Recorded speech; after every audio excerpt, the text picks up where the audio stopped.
welcome everyone to applying AI in the real world, but specifically from the manufacturer's lens. So I'm really excited to walk you guys through what we have in store today.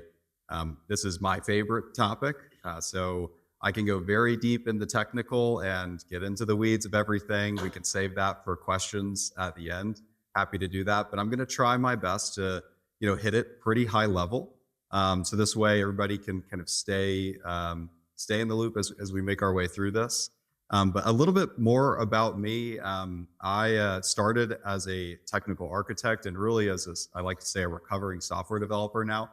I have been programming really since I was 16 and founded my first AI company over a decade ago now. So even when AI wasn't cool back in those days, I was just the nerd who was doing computer vision with IBM Watson. But now AI is mainstream and all the rave. So fun to be the cool kid in the room now. But really focused heavily on the technical side for a long time, made my way into the Microsoft space by chance, and then turned out to be really focusing on enterprise technology and deploying large scale enterprise resource platform for like very large companies. So one of the implementations that I did was over 172 countries. So in ERP world, that's 172 companies, which is a very large scale global rollout. For those of you that are familiar with ERP, enterprise resource planning. And doing this, I realized doing this for a $100 billion organization that we were able to do this very fast, do go lives in about a month. And be able to do this for multi-billion-dollar divisions within this company. And I thought if we can do this for very large-scale organizations, like $100 billion companies, in as fast as this, then why can't we do this for the small and mid-sized world? And that's really when I started focusing in the SMB space and founded Volt Technologies, really to service the mission of enabling millions of small and mid-sized businesses with cutting-edge technology. So while we are a top tier inner circle partner with Microsoft, we really are agnostic from the AI lens. So we implement products like Claude, ChatGPT, Copilot, really all of the best in class models. And I'll kind of talk a little bit more about that as we go. But just know this is more than a job for me. This is my passion and my hobby, and really everything that I base my personality around. So let's start with, really the main reason why I'm here talking about SMB AI. I firmly believe that AI is not just for the large scale enterprise anymore. It used to be. In order to build out machine learning models that were fine-tuned based on your specific need, it took lots and lots of money to get this enabled. You used to have to train these things with large amounts of data, and be able to fine tune it for your specific process. It's not like AI is actually anything new. It's been around for a long time. It just was very, very challenging for you to have a machine learning model that does your specific process.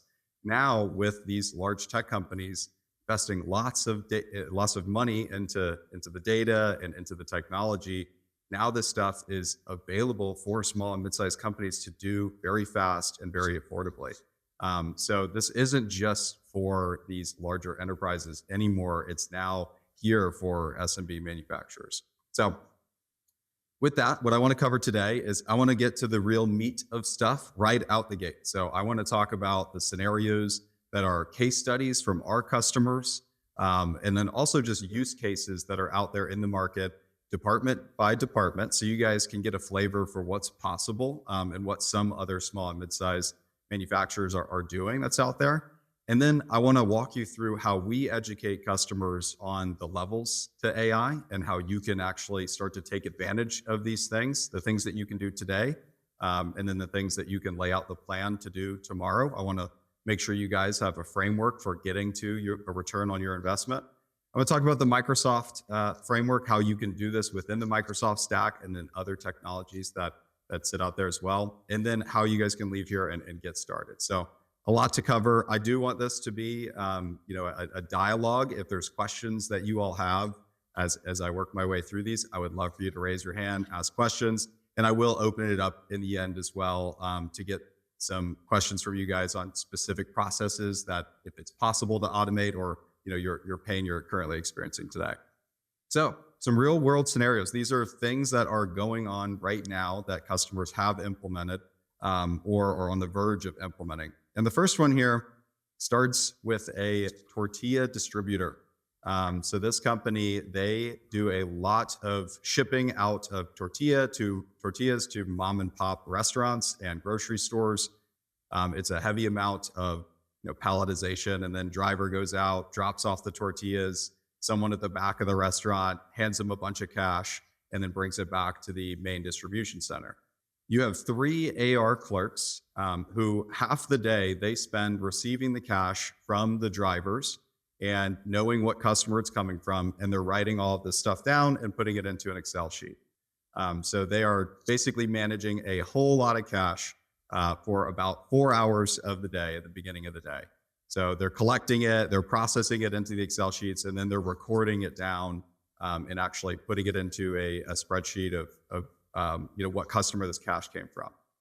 But then on the application side, what they have to do, because they don't know what invoice this cash actually applies to from this customer, they have to search through their emails that are coming in lots of different formats from salespeople as well as the customer, that are coming in different languages as well, both English and Spanish.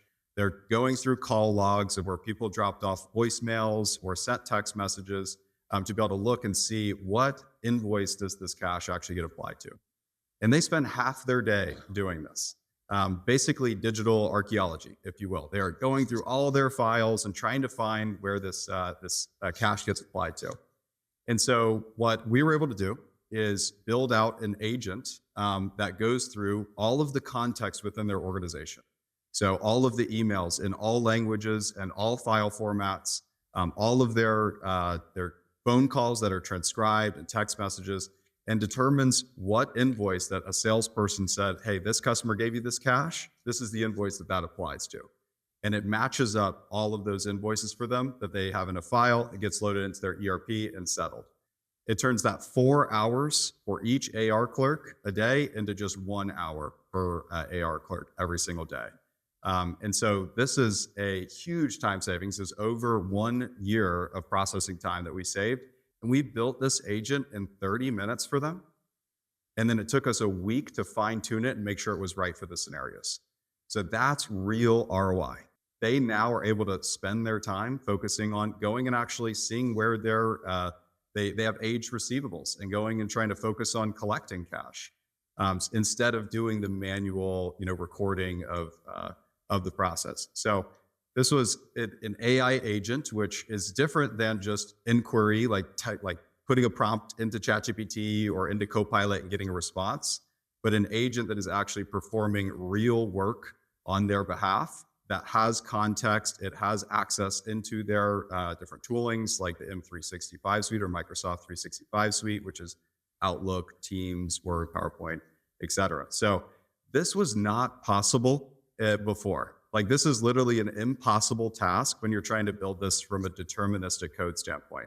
To go out and find in all of these different file formats, all of these different languages, all of these different possible sources of data, to write a script to go and programmatically pull these invoices, it was impossible because it could have come in so many different ways. But now with LLMs, this type of computer processing is now possible. And it's providing real impact. So this is a good example on the finance side.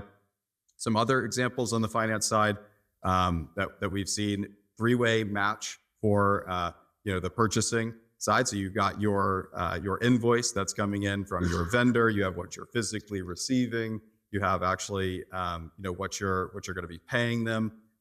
You have your PO that you place with them. You have really almost like a 4-way match that you can do if you scan in your warehouse documents.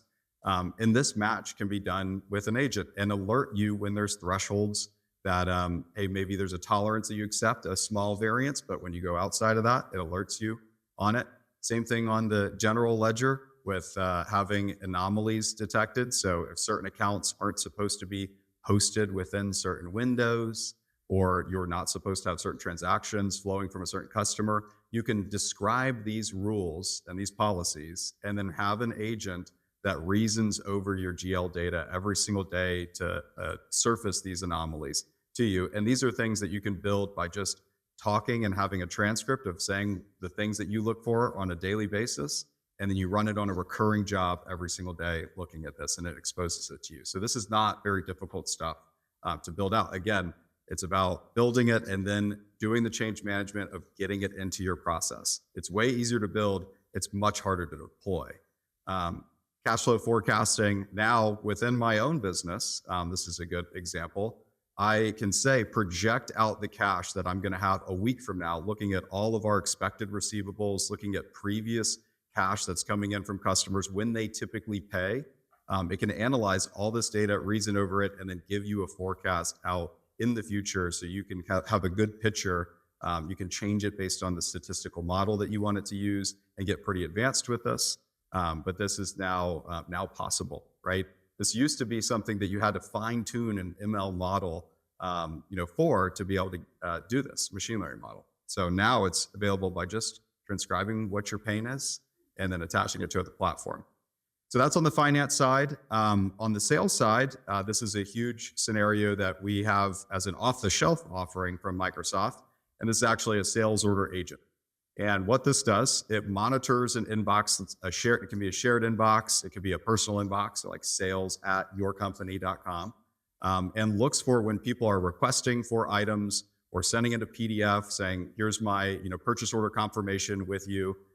It's able to look at this detail and then go into your ERP, look at what the pricing is on that item that they're requesting, look and see if there's any volume discounts based on the amount of items that they're requesting, looking at that specific customer that's requesting it, and if they have a contract with you to see if they have specific pricing.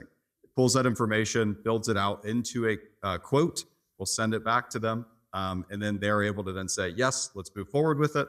It'll go back into the ERP, turn that quote into an order, and then you're able to move forward with your processing, like your warehouse, the actual production of the goods, and really turn this around. So this whole inbound order creation process that used to take a human monitoring an inbox, looking at these order confirmations coming in, and then manually typing out the items, checking the quantities, checking their prices, building out the quote, sending it back to them. That whole interaction now just gets surfaced as an approval where, hey, I can move forward with this quote. And this is what that looks like end to end here. This is a off-the-shelf offering. This is something that's already built by Microsoft and supported. That you have a request that comes in from a customer. It goes into the agent, which is that middle section there. It adds a task for you to review. You then, as the human on the very right side, these are just gates that you can set up. If you want to have human in the loop, you don't have to. You can let it run if you'd like, but it'll go create the quote. It'll send back for review. Do you want to send the quote to the customer? Yes, I do. It sends the quote. The customer will review it. It'll come back through. It'll say, yes, do you want to create the order? It creates the order and then sends the order to the customer. So really this end-to-end flow, is where we can now have an agent introduced that handles these scenarios. And I know the big thing is, well, I have so many different procedures of when I have this customer request this, they like this file format and things like that. This is the off-the-shelf offering. We're able to tailor this as a partner that's specific to your needs as a business. So let's say that you don't receive all orders in this way. We can fine tune this to make sure it's right for you. Or if you never do quotes, somebody says they want something, you're placing an order for them, we can fine tune this stuff specific for you. And so some other use cases, that we've seen, looking at customers when they should be surging demand, like when they should be reordering, typically within the year. You can analyze your sales history and pull out where customers should be reordering, or if you're doing a renewal basis, this is a great area for analysis. You can do follow-ups on quotes that you've sent, so you can have automated emails that come after your quote gets sent, where you are pushing them to give you the feedback, or if they want any iteration or revision to the quote. And then lead qualification agent. This is one that we do internally when something comes in.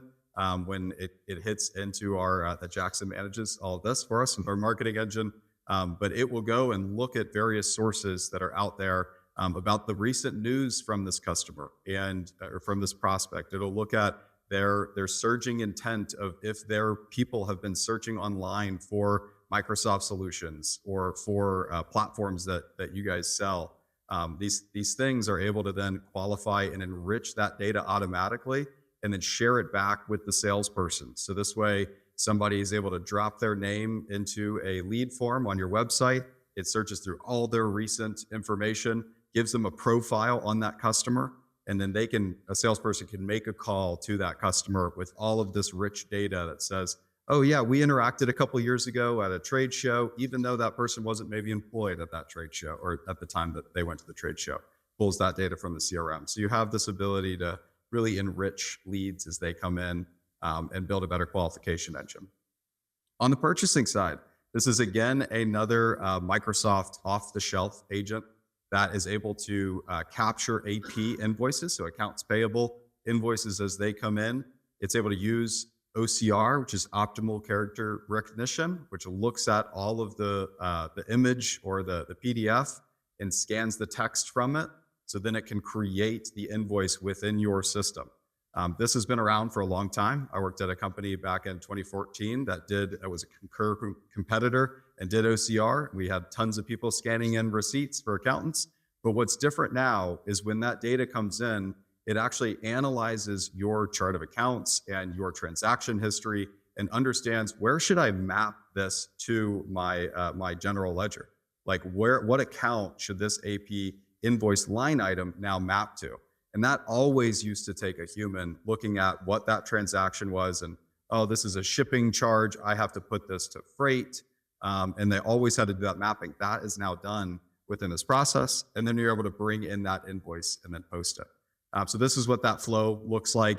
You either get an email from a outside vendor or your employee. They forward it in.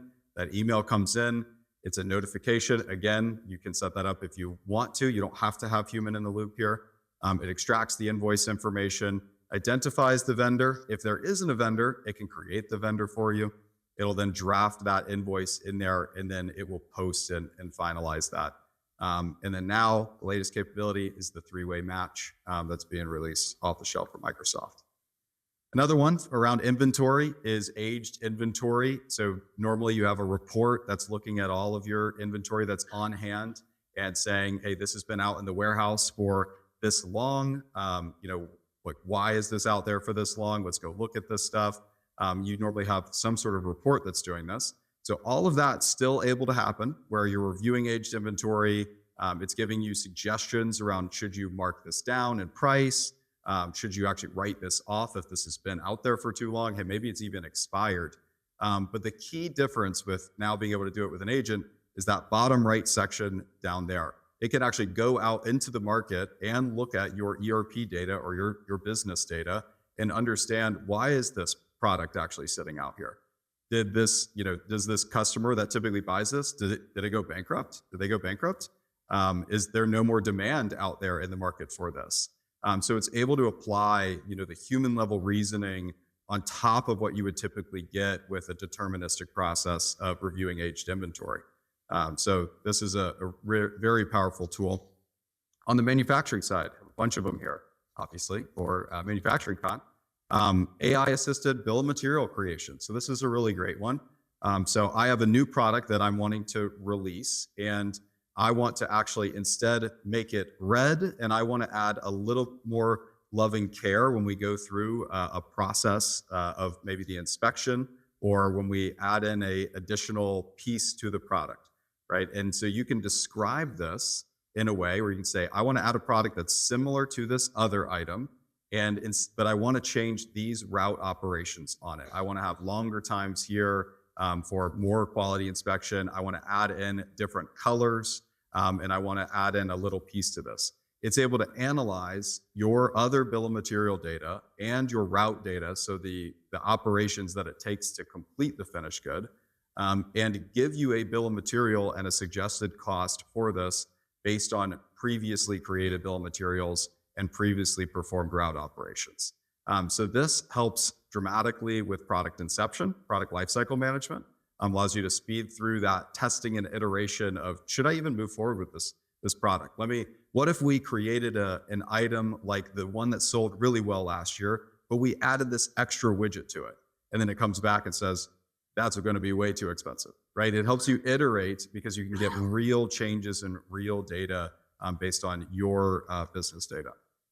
So some other ones, subcontracted production management. So when you're working with third-party manufacturers that maybe they perform a specific operation against your good, maybe they finish it, they gloss it, or maybe they embroider it or something like that, then you're able to actually have the agent manage the interactions with that subcontracted vendor. And this way, whenever they're emailing you updates to it, saying, hey, we completed this, these subset of items, we're going to be sending these back to you on this date. You can have an agent monitor that inbox and update the production order line items for you in real time. So this way, you're not having humans manage that process, going back and forth and being that in between there. So it can coordinate that whole end to end. One of the ones that I love is the voice-enabled shop agent. So this is just a use case. We don't have anyone that's doing this right now, but I implemented a lot of voice-to-pick solutions in about a decade ago, and in kind of the old days. It's not a new technology, but something that you have a headset where you say, I'm picking item 1, 2, 3 from bin 3, 2, 1, putting on conveyor A, B, C, and it puts that into the system and actually marks that pick as complete. Now you can do this with a language model, and it can reason over the things that you're saying. You don't have to say it in that specific order for it to capture it. You can instead say, hey, I'm done cutting item 1, 2, 3.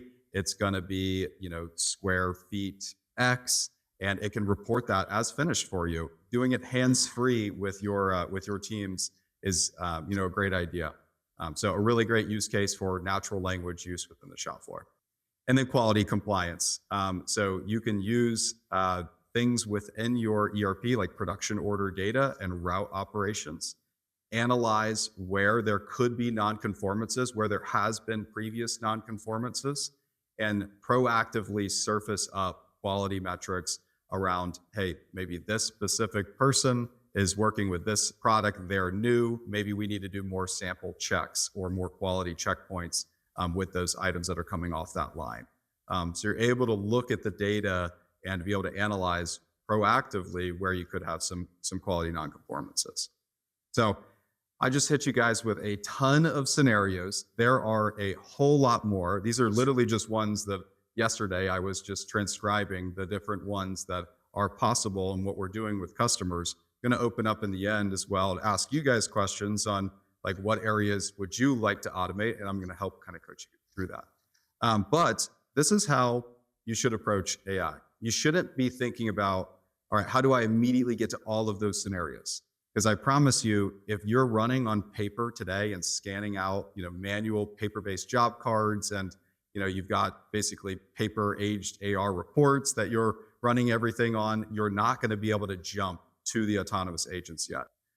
You're going to be limited by what you're able to do based on where you are at within these levels. And so the levels are 1, 2, 3. You start with foundation, which is getting your data right, your people right, your process right, and the technology right. And then you can level up to level 2, which is inquiry AI and skilling of your people. So this is where you get the ChatGPT and Copilot, great answers and great reasoning from your data. And then you can move to full autonomous, which is a lot of the scenarios that I was just going through, right? Where agents are actually performing actions on your team's behalf. So I'm going to break each one of these down because they're really important here. And you should try to progress in this way linearly, and take each step as it comes. So the first level is level 1, foundation. So getting your data right.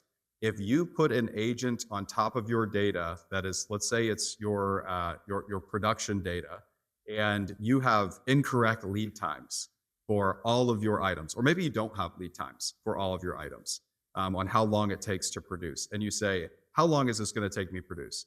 It can hallucinate, and it could make something up and say, it's going to take you 2 years to do that.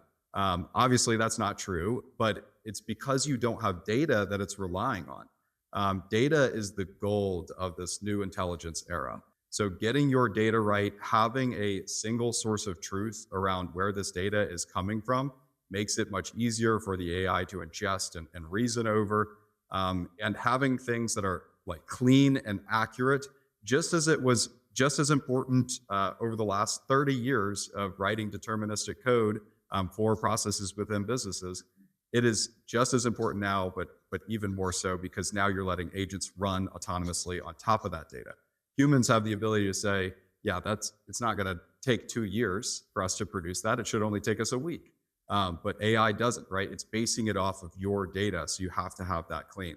On the process, so just as it was important before to document what you do and have standard operating procedures on exactly how your business runs, it is even more important now, because if you don't have these things documented, if you're running on, let's say, just whatever's in Nancy's head, right, around how you guys should plan, or whatever is in Bob's like tribal knowledge around how he sells to customers, that makes you a major risk for that person retiring, like was brought up initially. And having this process documented, you can give this to an agent and it learns immediately how to perform that process. So not only is this important just to operate your business and to be not as vulnerable in the future for having bottlenecks with people, but also is important now to have this as the highway that these agents are able to run on, by having this very clearly documented. I'll get into how we can do that. How am I doing on time here? All right, got 30 minutes. Good, halfway.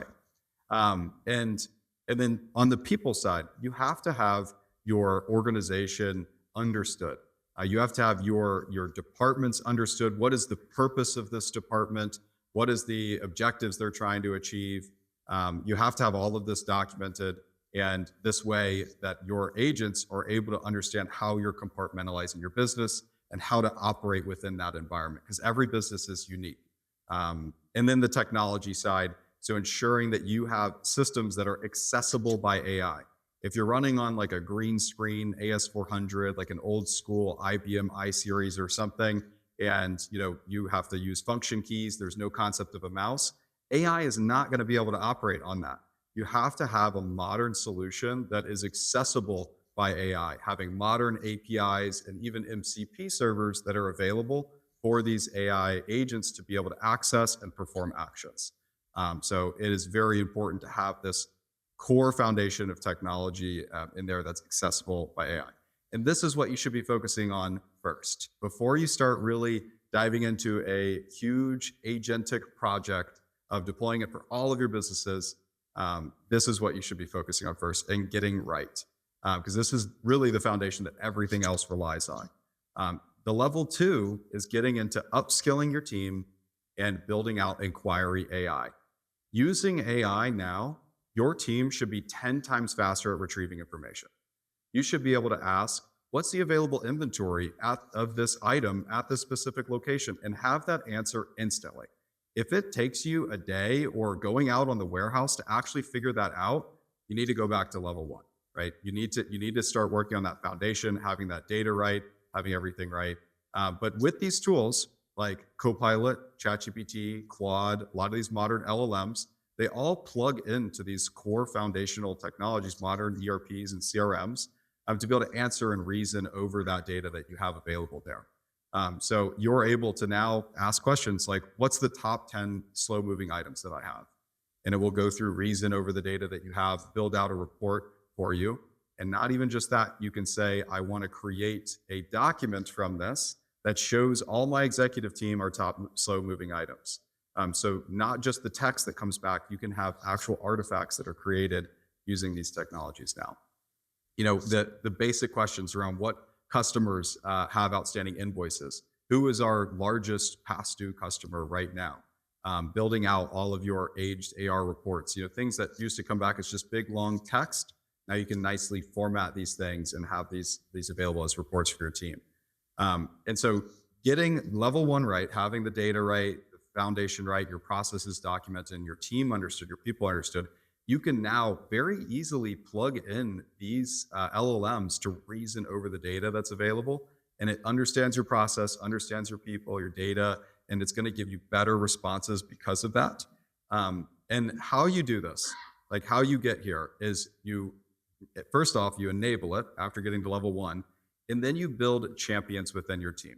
You want to get people that are excited about AI. You want to get power users, people that are going to be influential within the organization. And you want them to really be the ones that take hold of this technology, start using it, building out use cases, working with a partner like us to build out those use cases and kind of train you and show you how to take advantage of these tools.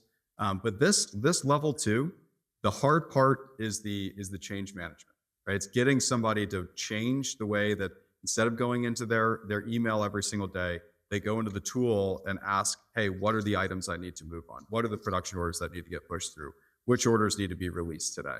And that process there is the hardest piece of this. The technology is pretty easy. Like you can snap your fingers. I can deploy AI for all of you today.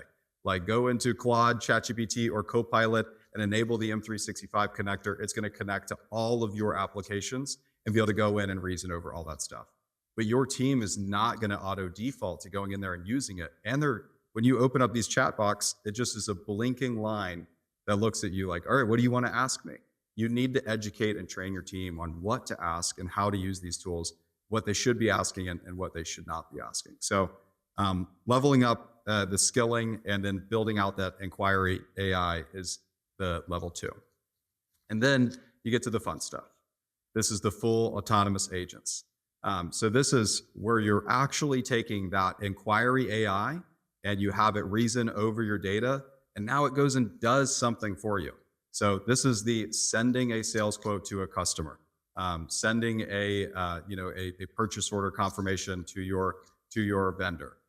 This is actually going and recording and posting transactions within your system. If you don't have level one right, you could be posting the wrong stuff. You can be posting incorrect things to the GL. It's going to be hallucinating, giving you wrong data because you have the wrong context. All of that has to be done right so you can trust these autonomous agents to move quickly on your behalf. So really, you move from having the manual process of checking email, manually doing the data entry, to then having this in a core system that there's high integrity around the data and someone's going in and able to ask and reason over things. Like show me my open purchase orders, show me my open sales orders, show me what's getting released to the warehouse, show me my current on-hand inventory. That inquiry AI, you want that to be really dialed in. And then when your person, like your team, is doing something after they inquire, they go, okay, show me my open purchase orders. All right, now I reason over it and I'm gonna go in and release some of these purchase orders. So that action, you bottle that action up and you give it to the autonomous agent.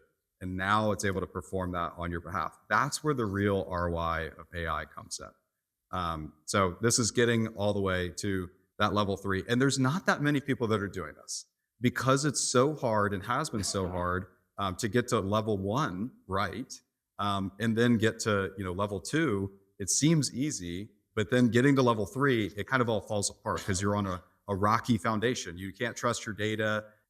Janet never updates CRM or something, but you have to have those things dialed in. So that way you can actually take advantage of what's possible here. And just like the Tortilla Distributor that I talked about in the beginning, when you have good data, you can implement these things very quickly. We built that agent in 30 minutes, deployed it in a week, saves them a year.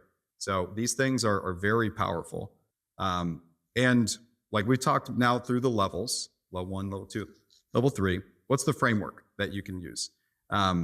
This is just the framework that we look to first. There are other technology stacks that can be used as well. But for the foundation, you want to have a productivity suite that you're leveraging.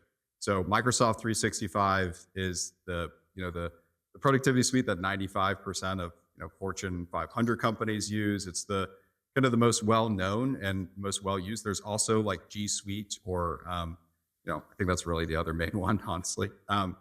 And having your use of this tool allows the LLM to leverage that future. So having that as foundation is key. Having a modern ERP. We recommend Dynamics 365 being Microsoft provider that encompasses all of your financial, sales, purchasing, inventory, manufacturing, service, projects, really everything end to end in a single solution. So this way it's easy for your AI to ingest and reason over your data, perform actions within a single source of truth. But having a modern ERP is absolutely critical. Having a modern CRM Salesforce, Dynamics 365, CRM, anything that is modern, has accessible APIs and MCP servers, reporting analytics, and really just building out this data foundation here.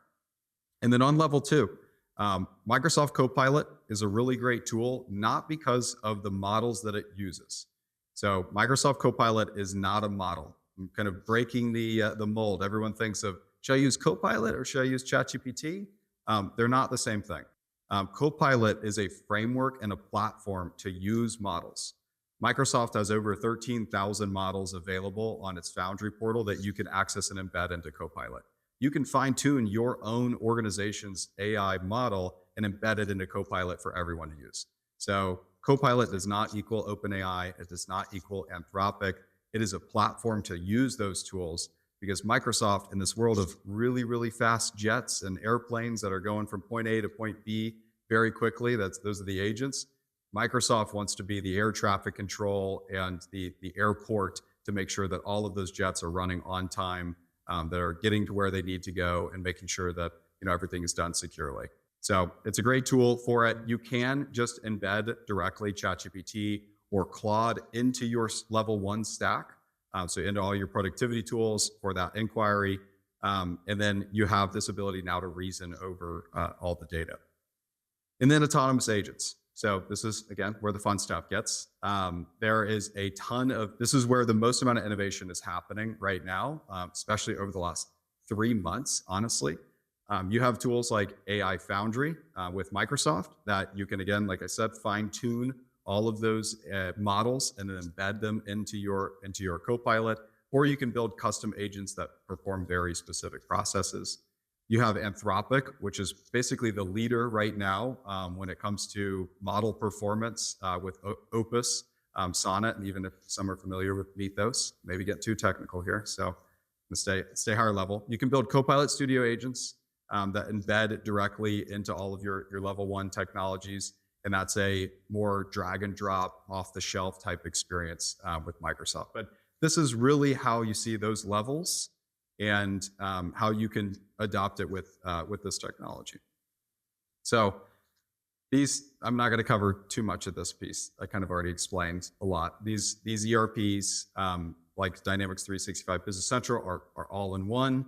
Having a productivity suite, enabling your team to have all of their processes be performed within a cloud solution that is accessible for AI. On the level 2, having things like Copilot, Claude, ChatGPT. Those are really the main ones you could use. Perplexity, which is like another wrapper around all of these other tools. And then the autonomous agents. These areas are really focused on the custom build. You will need a partner like us to start delving into these things. I would highly recommend doing so and creating a program around it with us. And this is what it looks like all together. So you have the foundation of modern ERP, modern productivity stack like an M365, and really a data estate that is secure on like a cloud computing like Azure. Then you have your inquiry AI, which is your Copilot, ChatGPT, Claude, and then your autonomous agents, which are your custom agents you can build, Claude managed agents, your Azure Foundry agents, Copilot Studio agents, et cetera. And I know I try not to bring up too many names here. I don't want to confuse everyone. If you have questions around this exact tech stack, I'm happy to talk it through with you guys. But really what you're seeing in this is this evolution of the technology stack. It's no longer just ERP and CRM, and that's what you need to do.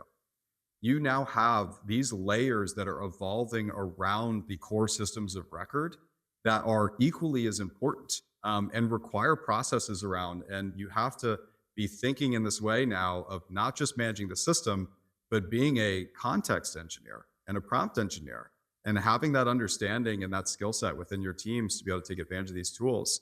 And then having agent engineers and people that are thinking about how can you take manual processes and turn them into agentic processes.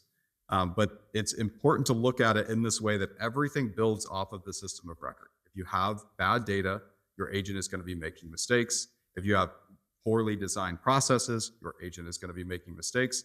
So you have to get the core right, the heart of the business right first. Then you can move to the fingers and limbs, which is the context. And then you can move to the brain, which is the agentic layer. And so you have to be thinking about it in this way. And these top two layers did not really exist in a systematic way previously. You always had systems of record. You had context that was available out there, like phone calls, Teams messages, emails, all of these relationships that you have with customers or vendors. All of that stuff existed, but it didn't exist in a system previously. Like, it wasn't accessible. Now you have tools like M365, like Notion, like these really good tools that are available to manage that context for you. So you can be the context gardener of your data estate. And then you can embed the whole new layer of the agentic scenarios on top of that, which is an entirely new paradigm that's being innovated every single day, honestly. So the technology stack is honestly being rebuilt, and it's doing it in a way that still relies on those core systems and then expands outwards into now what's possible. So how do you get started? This is a lot of information, a lot of levels, a lot of use cases and potential ways that you guys can get started. But you're probably thinking like, man, how do I do this within my sales department? Or how do I get my manufacturing team on board? Like, how do I actually start tomorrow on this thing? And we have a framework for this. And I like doing things in threes. So there's 3 levels, there's 3 steps. So the 3 steps: first, you want to look at your foundation. You want to fix the cracks that are in the foundation. If you have bad data, clean it up. If you have bad people, clean it up. If you have bad processes, clean it up. If you have areas like of your systems that aren't accessible to AI, you want to get them into a modern platform. Then you want to look at piloting. So you want to look at the areas of inquiry that you would trust your data on. And then you want to be able to pick a department, pick a lane, and then move forward with that. And then that allows you to actually measure the ROI that you're going to get from your first agent. And so here's how I break it down. So the first thing you want to do, understand your business. You want to map out from a functional standpoint all of your end-to-end business flows. So here on the right, you can see this is a business model, as we call it. We build these out. If you guys want us to work with you on this, just reach out. On the left in green, you can see are the vendors. On the right in red are the customers. In the middle in blue are the legal entities or companies. And then in yellow are the inventory locations or the physical locations. The arrows between them reflect the transactions that flow. You want to understand your business in this way, so then you can map out, okay, this location that we have within this company, it has very well-defined processes. It has very understood people. Like, we know we have control of like what those people are using and the processes that they're doing. That's going to be ripe from a functional standpoint to implement AI, right? So you need to look at everything from a functional lens first, understand kind of general business flow, and then look at how well documented are my processes here, how well documented are my people and the organization here, and get an understanding of that. And then you want to look at it from the technical standpoint. So going underneath the hood and looking at your systems architecture. So this is a systems model here on the right that lays out what is the enterprise resource planning system that we're using today? What's the customer relationship management system, the product lifecycle management system, the payroll, the benefits, the e-commerce, the manufacturing execution system, literally every single one. There's like hundreds of systems that are possible. You guys need to understand what you're using and then look at it of which one is accessible by AI. So which ones are on-prem today? Which ones are literally just paper systems that we have a name for that we're using today? And you look at it from this lens, understand where the integrations are, which is the lines that go between the systems. Understand if that's manual flow of information of a human reading from FedEx a tracking number and typing it into your ERP against the shipment, or if that's automatic, where e-commerce orders are just flowing in to your ERP and they're getting pushed to the warehouse automatically. You need to understand that level of depth, and then you can identify those areas where it's ripe for transformation from a technical standpoint, or ripe for AI adoption from a technical standpoint. What you can do is layer these things together, your business model and your systems model, and the areas that are ripe for transformation are going to become very clear in that. So you're able to see, like, where are we actually ready to do this? And normally, just on average, what we see when we come in and do this, organizations have about 10 to 15% of their business that actually is ready for AI. Most of the time, a lot of that level one is not figured out. Everything that's happening within manufacturing is completely manual, and it's all in tribal knowledge from the supervisors that are out there. But our finance team, they run on a cloud-based ERP, and they have really well documented. They're super organized. Like that area is right for transformation. So you want to understand like where are you ready and where are you not, because that then gives you the framework or your roadmap of how do you actually get to really level one, getting everything to that point at which you are actually ripe for AI implementation across your entire business. So you'll look at that through the lens of also where is the pain, right? If things are working incredibly well in one area, it's not like they can obviously get better as well, but most of the time you're looking for pain and you want to solve the pain. And then a good way to get versed in this is to pick a lane and then start moving. So let's identify finance as a good area for agentic solutions. Let's figure out where those agents are that we can implement, that we trust the data, we trust the process defined, we trust the the output that the AI is going to give us from that, and then start moving on a pilot. Again, you can do these things very quickly. We can help you and work with you on that. And what's going to happen, you're going to get very excited because you're going to see what's possible with introducing that agent. And then you're going to look at the other 80% of the organization and say, all right, time to get everybody to level one so we can do what we're doing in finance, because it is pretty incredible.